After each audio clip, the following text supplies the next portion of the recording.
Let's apply some adjustments to this portrait shot that we have here. I'm going to be using adjustment layers this time.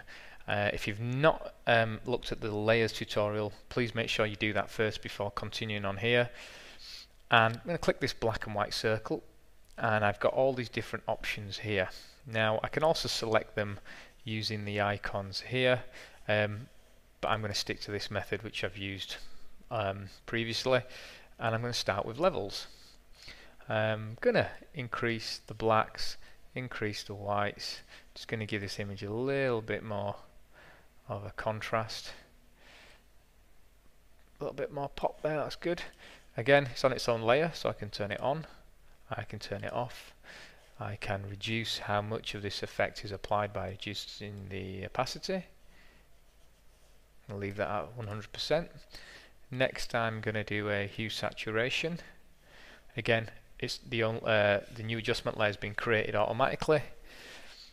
I'm going to increase the saturation of the whole image, and then I'm going to select on greens and independently increase the saturation of the green. And then finally I'm going to add a photo filter just to warm this image up a little bit. And we've got lots of image filters. We can cool the image, or we can warm the image up, which is what I want to do, and I can decide how intense I want that filter to be applied. Let's stick with something like so. Now, a great benefit of using the adjustment layers is at any point I can come back and make adjustments. So let's click back on the levels.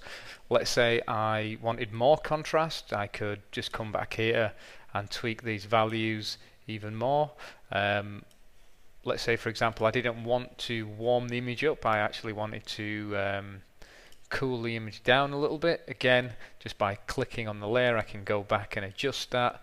And I may even want to make this image black and white.